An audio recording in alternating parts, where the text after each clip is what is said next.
Bueno, chicos, como les decía, sí me están escuchando, ¿cierto?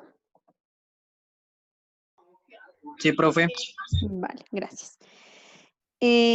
Como les decía, pues había entendido que el proceso artesanal era un poco menos invasivo, pero pues ya entendiendo sus explicaciones y que seguro ustedes ya han visto directamente cómo sucede, entonces es un proceso sumamente invasivo. En ese caso, pues lo ideal fuera que, como les digo, ese primer paso.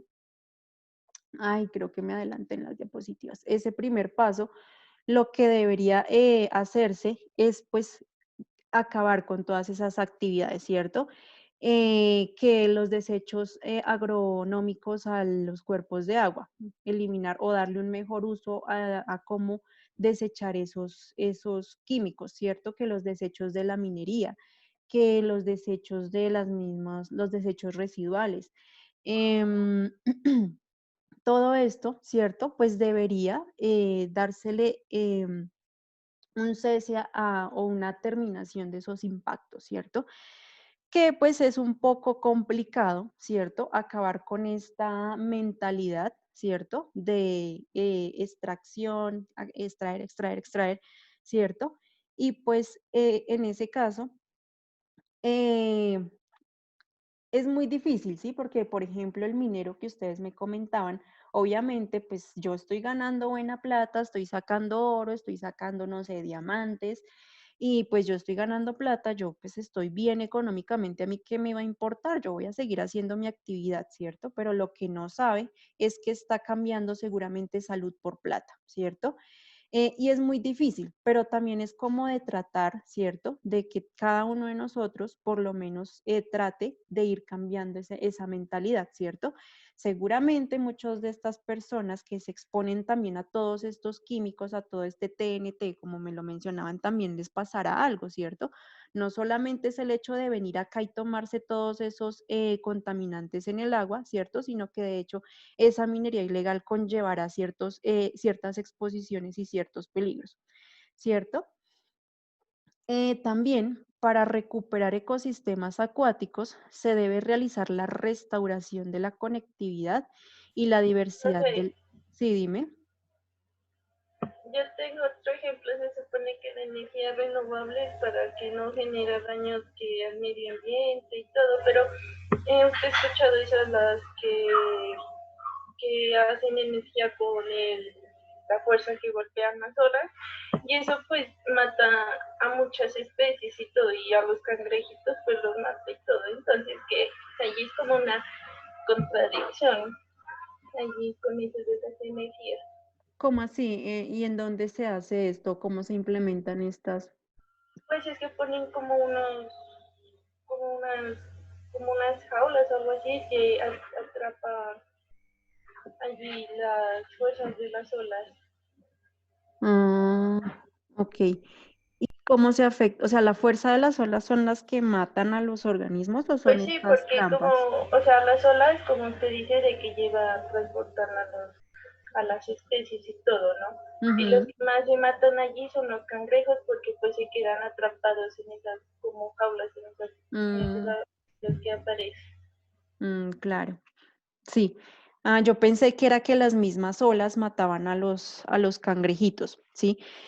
Sí, es que eso ahí es cuando uno no sabe, ¿cierto? Cómo utilizar, porque también yo veía que para implementar estos grandes, no sé, estas grandes estructuras de energía eólica, hay que hacer un proceso de deforestación, ¿sí? De tal manera que ese palo, por decirlo así, quede solo y pues libre y que todo el aire que le, digamos, pueda recoger, por decirlo así, en la mayor cantidad de aire, pues para que lo pueda mover, ¿sí? Entonces, pues son unas por otras, ¿sí?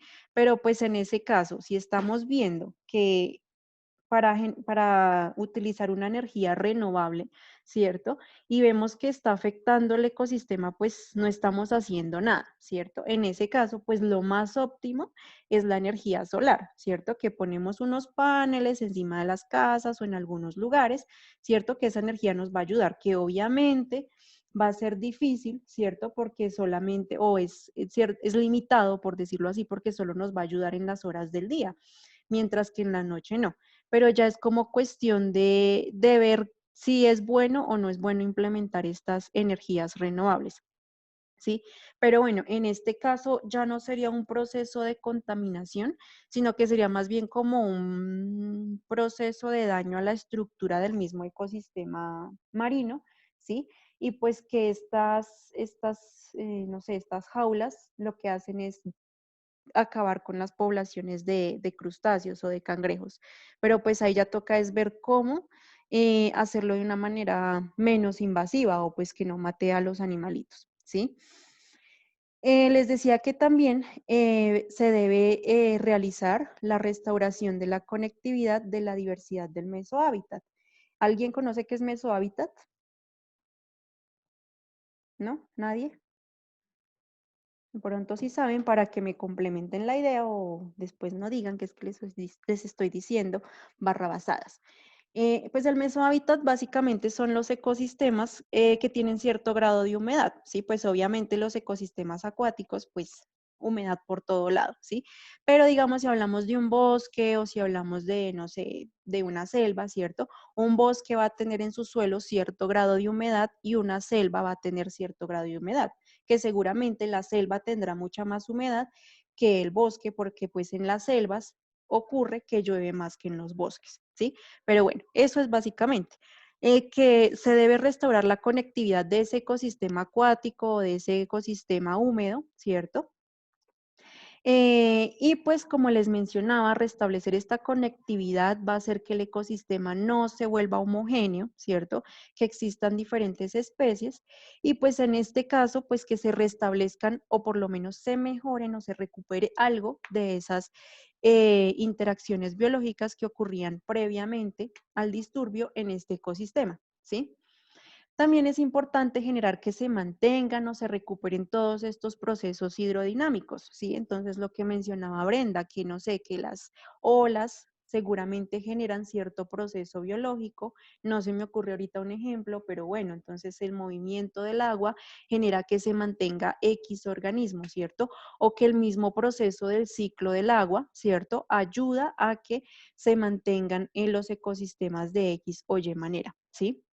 Bueno, en este caso es tratar de volver a restaurar la conectividad, restablecer la estructura. Me olvidé mencionarles el restablecimiento de la estructura geomorfológica, que en este caso muchas veces también el suelo de los ecosistemas acuáticos también se ve degradado por el mismo proceso de contaminación o de extracción de suelo de algún cuerpo de agua, ¿cierto? Entonces lo que vemos en un lago muchas veces están saque y saque material, ¿cierto?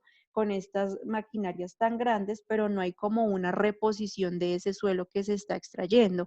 No se sabe qué está sucediendo con esas especies que dependen de esos sedimentos de ese suelo, de ese cuerpo de agua, ¿sí?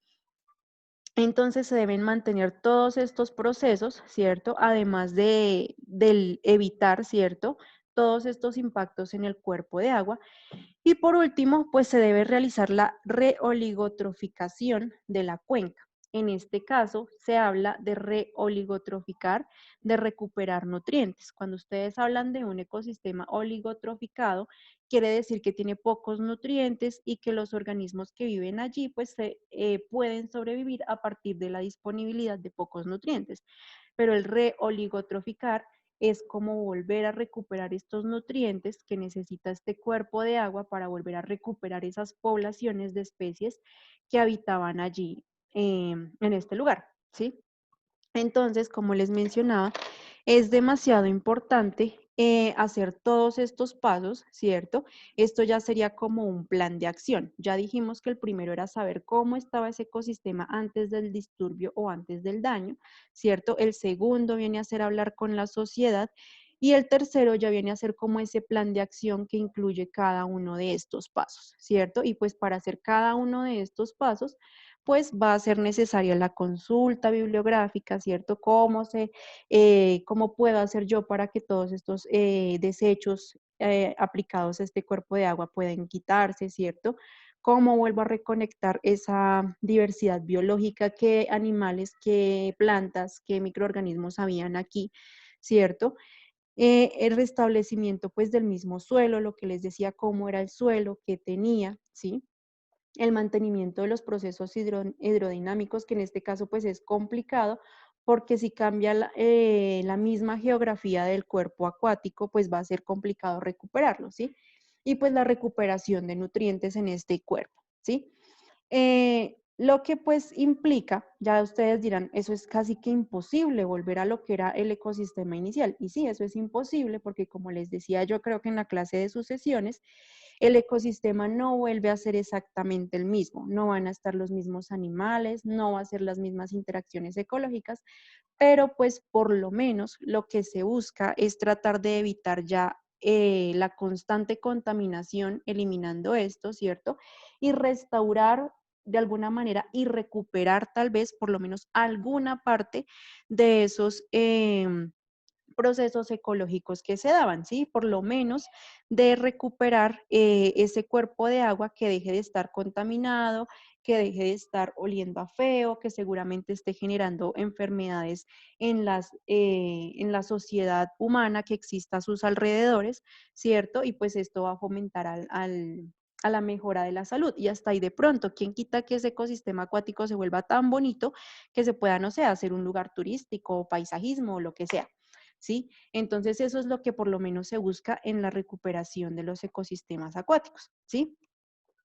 Y pues es importante que cuando se aplique un proceso de recuperación de ecosistemas acuáticos, se debe dar prioridad a las especies o conjuntos de animales, ¿cierto?, que transmitan una estructura biogénica o que actúen como ingenieros de los ecosistemas o que actúen como especies claves, ¿sí? Como me gustaría que ustedes de pronto en este momentico buscaran especies clave de ecosistemas acuáticos y me dieran el ejemplo, qué especie puede ser clave, ¿cierto? Y que puede ayudar, digamos, a la recuperación de ese ecosistema. No sé, por ejemplo, un repoblar cierto cangrejo nativo de este ecosistema, ya les he dicho que no se deben traer especies de otros ecosistemas que no sean nativos de este lugar, ¿cierto? Implica que este cangrejo, no sé, esté removiendo esos sedimentos de ese cuerpo de agua y esté consumiendo nutrientes y digamos liberando esos nutrientes del suelo y a partir de la liberación de esos nutrientes del suelo se mantienen otros pececitos por ahí nadando y esos pececitos mantienen, no sé, las comunidades de organismos que se comen estos pececitos y así se va, digamos, volviendo a restaurar esa red trófica y esos mismos nichos ecológicos de todas las especies que existen en estos ecosistemas acuáticos. Si alguien encontró un ejemplo, le agradezco, me lo dé. Profesora, ¿los arrecifes de coral no serían de esos? Que sean una especie clave.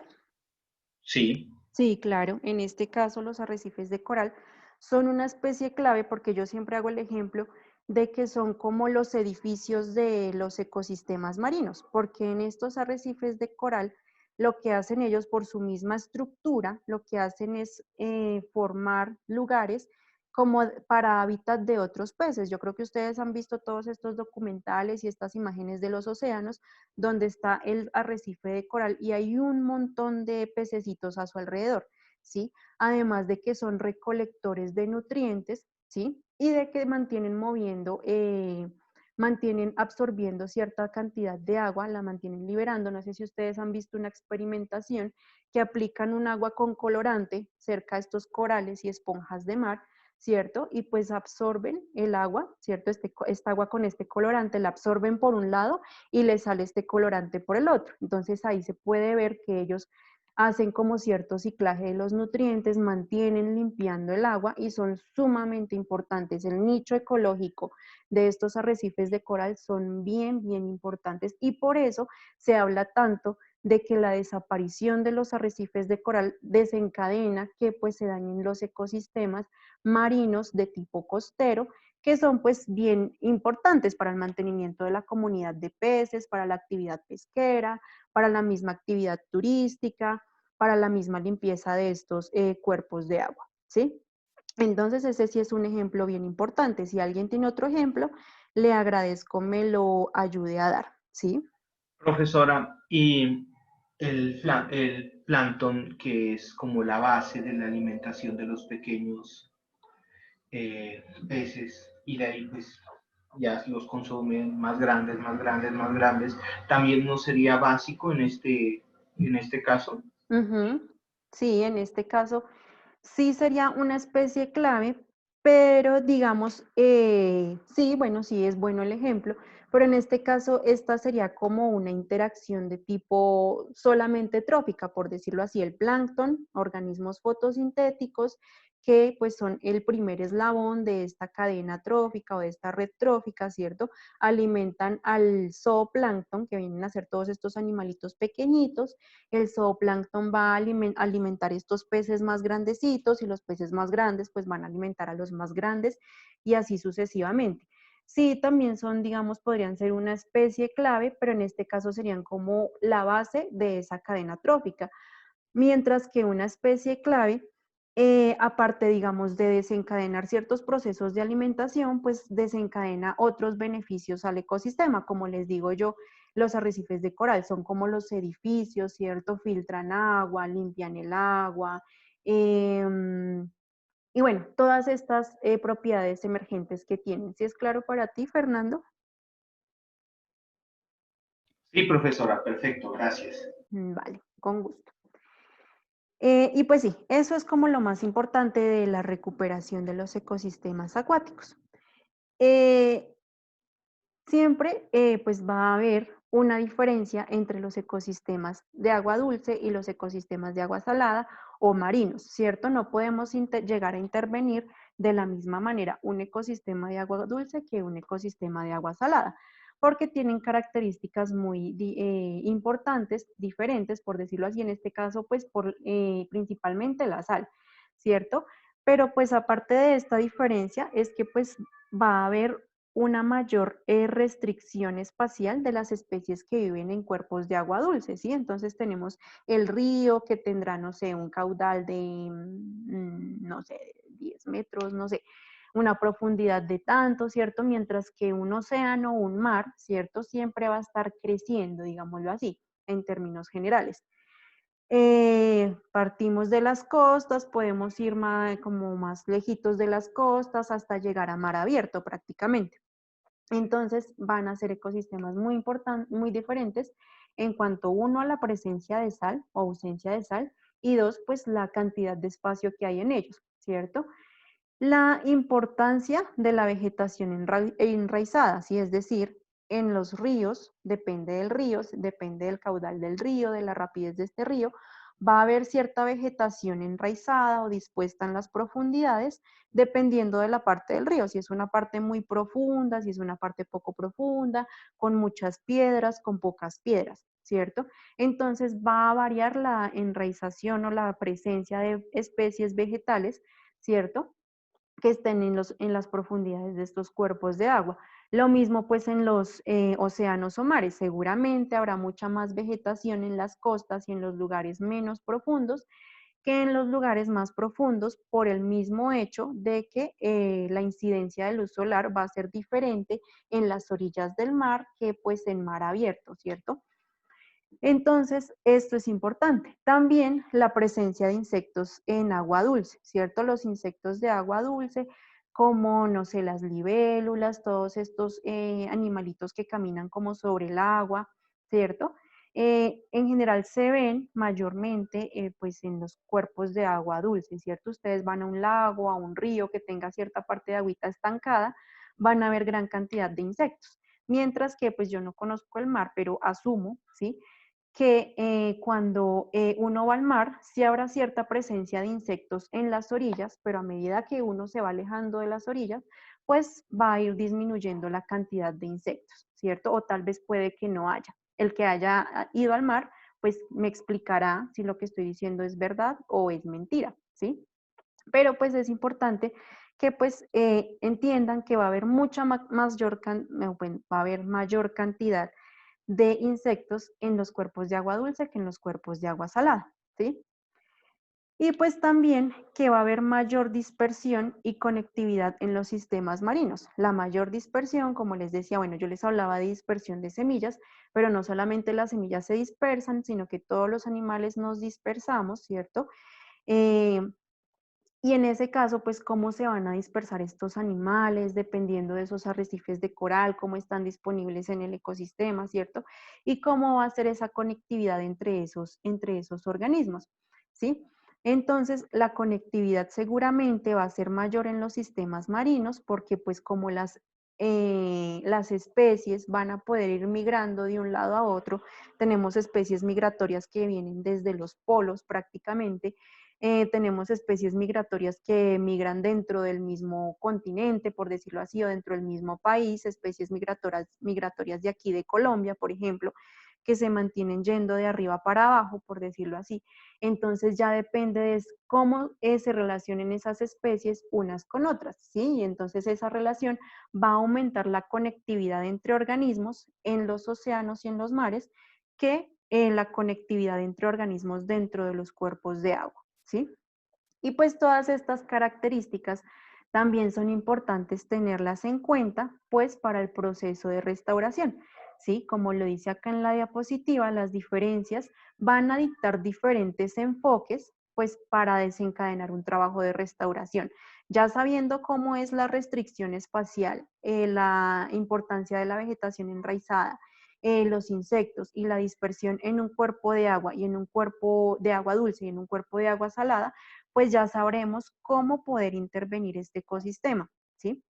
Eso pues es importantísimo para esta reconexión, ¿sí? Todo esto está muy ligado, digamos, se entiende como ciertas relaciones entre los mismos componentes del ecosistema y por lo tanto, pues se va a ver o se va a tratar de utilizar estos factores, ¿cierto? Para optimizar ese proceso de restauración de los ecosistemas, ¿sí?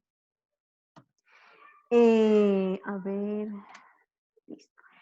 Y pues es importante mencionarles que siempre un esquema de restauración, un proceso de restauración necesita varias cosas claras. Primero, pues que los objetivos deben estar claramente definidos, ¿sí? Es decir, ¿qué queremos lograr con ese ecosistema? Obviamente ya sabemos que restaurarlo por completo va a ser imposible y pues o puede ser posible, pero es un proceso de muchos años y por lo menos para aquí, para Colombia, un proceso de restauración dará plata al gobierno para por mucho 1, 2 o 3 años, por mucho 5 años, ¿sí? Y un proceso de restauración, como yo les decía, con ayuda de nosotros llega a durar en ecosistemas terrestres entre 15 a 20 años para llegar a tener más o menos un ecosistema similar al inicial, ¿cierto? En agua no sabría dar un dato exacto, pero podría ser un proceso un poco más largo, ¿sí? Entonces, ¿qué queremos lograr con esa restauración de ese ecosistema? ¿Qué queremos recuperar? Si la producción de peces o recuperar la transparencia de esa agua, acabar con ese proceso de eutrofización, ¿qué es lo que queremos hacer básicamente? ¿Sí? Y pues para lograr esto, pues se debe adoptar un enfoque claro, ¿cierto? En la cual este proceso de gestión y de intervención del ecosistema sea de tipo adaptativo y gradual, ¿sí? No podemos llegar a este ecosistema y no sé, sacar un poco de agua y meter un poco de agua, por decirlo así, estoy inventando, ¿no? Sacamos toda esa agua contaminada y metemos toda, agua limpia y ya lo volvemos a restaurar. No va a pasar porque como ya lo vimos, es un proceso del suelo, del agua, del sol, de las especies que estén viviendo en este lugar afectado o alterado, ¿cierto? Y pues entonces se debe empezar por, bueno, ¿qué vamos a trabajar primero y qué vamos a trabajar después y qué vamos a trabajar de últimas, ¿cierto? Primero, pues ver en el caso de ecosistemas eutrofizados, pues ya les dije, llegar, revisar cómo estaba este ecosistema, hablar con la comunidad, retirar todos estos procesos que estén generando gran cantidad de disposición de material en el ecosistema. Eh, y pues ya eso va a ser como un paso tras paso. Paso a paso pues se va reconstruyendo este ecosistema que va a generar que las especies se adapten, ¿cierto? Las especies que habitan acá y las que seguramente irán llegando y pues que sea un proceso gradual, así como les mostré el proceso de sucesión, que es un proceso gradual, ¿cierto? Que llegan especies pequeñas, luego más grandes y más grandes. Lo mismo tiene que suceder en un cuerpo de agua, ¿cierto? Y pues esto debe estar orientado a que se evalúe el éxito de ese proceso, o sea, qué tan exitoso puede ser esto que yo planteo. ¿Será que sí lo logro? ¿Será que no lo logro? ¿Será que si me voy por este camino lo puedo lograr? ¿O será que si me voy por este me va mejor? ¿Cierto? Entonces se debe tener claro qué se va a hacer, cómo se va a gestionar ese proceso de restauración y saber qué tan exitoso puedo ser, ¿cierto? Sabiendo qué voy a utilizar. Y pues se puede también tener, o se debe más bien tener comparación de unos sitios de referencia o control. ¿Quién me indica en experimentación qué es una referencia o qué es un control?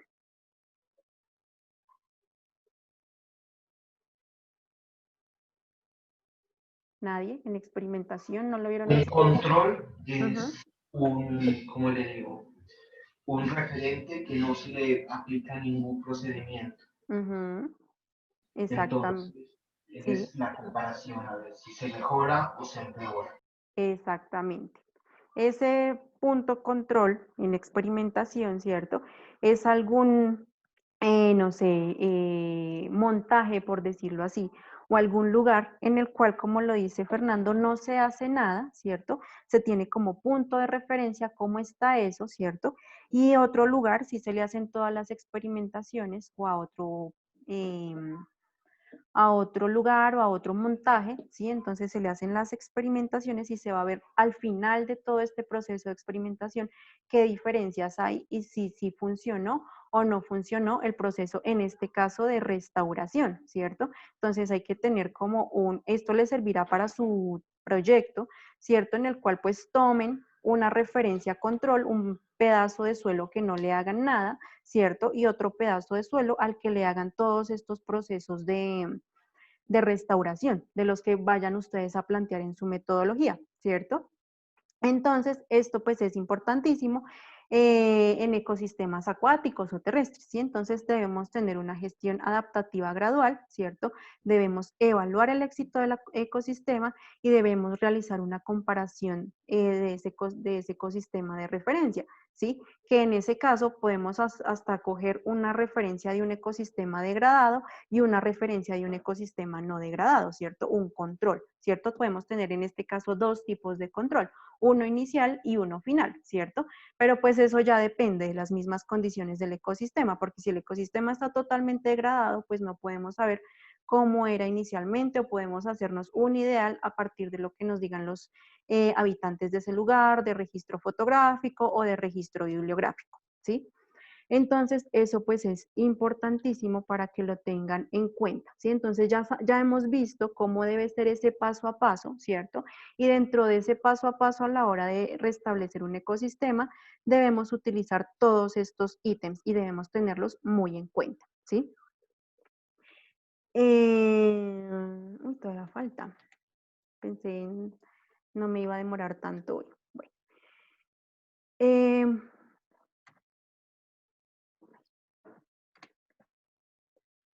Entonces, pues les puedo también decir que en los ecosistemas de agua dulce, la mayoría de los países industrializados, ¿sí? Ya sabemos cuáles son los países industrializados, han logrado grandes avances en la reducción de la carga de desechos orgánicos en los cuerpos de agua, ¿sí?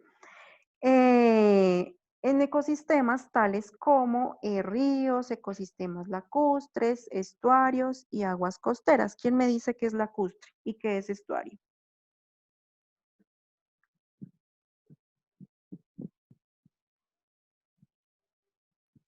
¿Nadie? Bueno.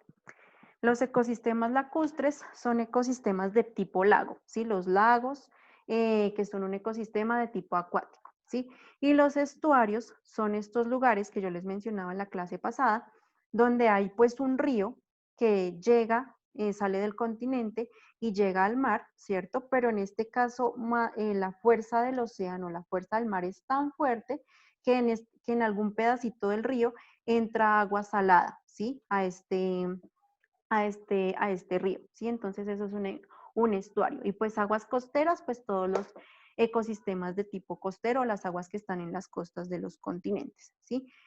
Entonces, lo que quiero decir, indicarles acá es que los países industrializados ya hoy en día, pues como ya saben qué es lo que está sucediendo y ya contaminaron todo, necesitan recuperar. Nosotros no queremos aprender de lo que a ellos les ha pasado, ¿sí? Entonces ellos están empezando a hacer ciertos procesos de restablecimiento de los cuerpos de agua, ¿sí? Entonces, pues en estos países, anteriormente las plantas de tratamiento de aguas residuales se encargaban de, digamos, tratar todas estas cargas orgánicas, la gran demanda biológica de oxígeno y de, digamos, regular este bajo nivel de oxígeno, ¿cierto? Y pues se encargaban básicamente como de tratar de darle una recuperación a estos ecosistemas acuáticos. Y pues es también de mencionar aquí que los niveles en estos ecosistemas de nitrato hoy en día en estos países siguen siendo un problema, ¿sí? Pues, y pues aún así en los países más industrializados. También las cargas de fosfato, ¿cierto? En la mayoría de los cuerpos de agua en estos países industrializados se han reducido de una manera considerable en menos de 30 años. Es decir, estos países industrializados se han dado cuenta de lo que está sucediendo, ¿cierto? Y pues deben empezar a tratar de disminuir esa gran cantidad de contaminantes en los cuerpos de agua y pues por lo tanto deben tratar de disminuir estas cargas de contaminantes o de nutrientes, ¿sí? Estos excesos. Y esto lo han hecho a través del reemplazo en los detergentes para ropa. Muy bien saben ustedes que los detergentes para ropa son altamente contaminantes porque tienen grandes cantidades de nitrógeno, ¿cierto? Y de fósforo, que es los mayores son los mayores contaminantes de agua, ¿sí? Entonces, no más como les digo yo, con el cambio del consumo, ¿cierto? Ahora ellos están consumiendo jabones de tipo, no sé, de tipo biodegradable, no sé qué nombre tendrán estos jabones, se ha reducido este impacto, ¿sí? Acá nosotros, pues no queremos aprender, ¿cierto? Además de que nos venden un producto supuestamente orgánico que no es orgánico o que es biodegradable, ¿cierto? Que uno a la final ya ni sabe qué es verdad y qué es mentira, ¿cierto? Uno trata a veces como de cambiar sus métodos de consumo, pero ya uno no sabe ni qué puede utilizar porque no sabe si es verdad o es mentira, ¿sí?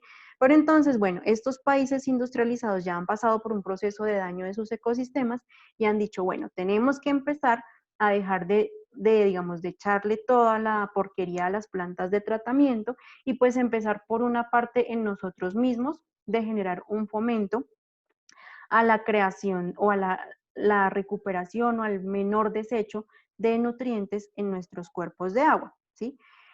No sé, ¿alguien me quiere contar cómo son las plantas de tratamiento acá en Sibundoy? Yo la verdad no sé.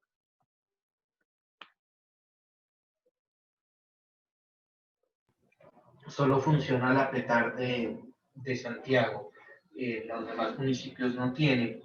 Y los acueductos como tal, pues, eh, que le digo, solo echan cloro y sulfato Ujú.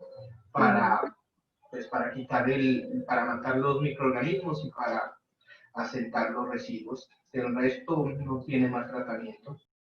Uy, Dios. Ve, la verdad es así, no sabía. Bien se pueden dar cuenta que no conozco todavía bien. Eh, pues, terrible esto, porque, pues no sé, o sea, ¿qué pasa? O sea, no sé, la verdad.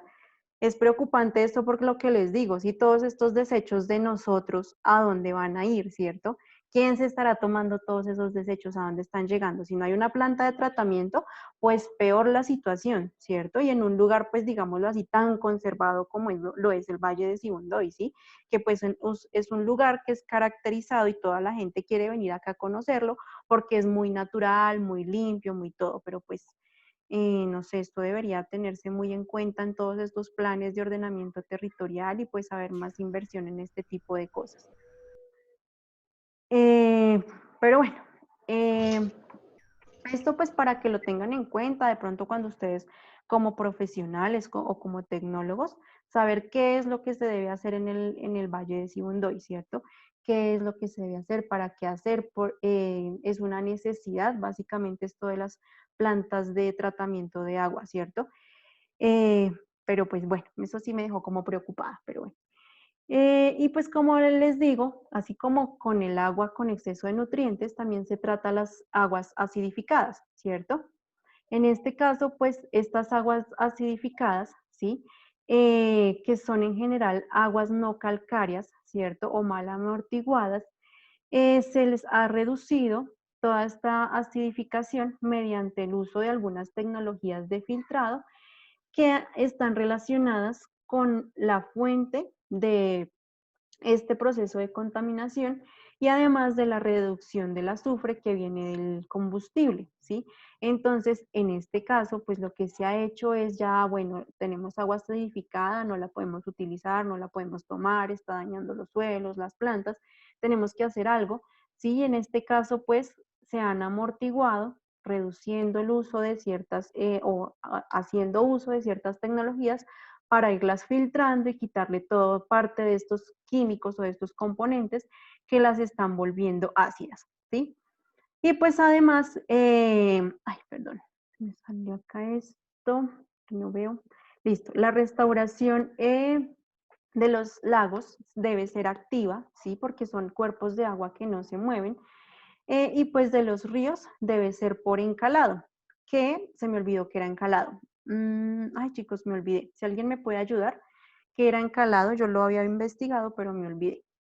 Bueno, se hace una restauración activa de los lagos, ¿sí? Se debe estar manteniendo los lagos ahí ayudándolos, porque como son cuerpos de agua quietos, estos cuerpos de agua quietos no se van a oxigenar y pues necesitan de cierta restauración constante, que en general si un lago se mantiene, no se contamina, ¿cierto? Se mantiene por sí mismo, pero como los estamos contaminando, se están viendo gravemente alterados. Y pues los ríos se restauran por encalado. Acá les estoy dando varias técnicas de,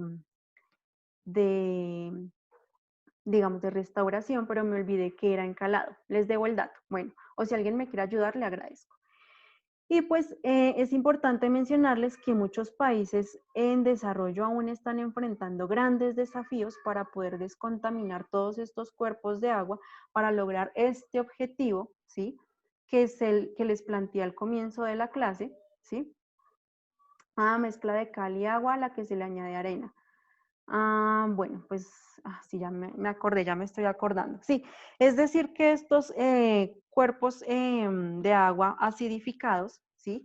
Se les pone cal, ¿cierto? La cal, ustedes bien saben que es un químico de tipo básico, ¿sí? Lo que hace la cal es basificar estos cuerpos de agua. Ya sabemos que el agua que nosotros nos tomamos es de tipo neutro, ¿cierto? O tendiendo un poquito a lo básico, ¿sí? Pero el agua que nosotros nos tomamos es de tipo neutro, ¿sí? Entonces esta cal lo que hace es bajar este grado de acidificación de tal manera que ya quede en algún punto de acidez o de pH neutro, ¿sí? Y pues les decía que gracias Dayana, que pues los países desarrollados están enfrentando ciertos desafíos, ¿cierto? Para poder acabar con el proceso de eutrofización, ¿cierto? En los cuerpos de agua. Y por lo tanto es necesario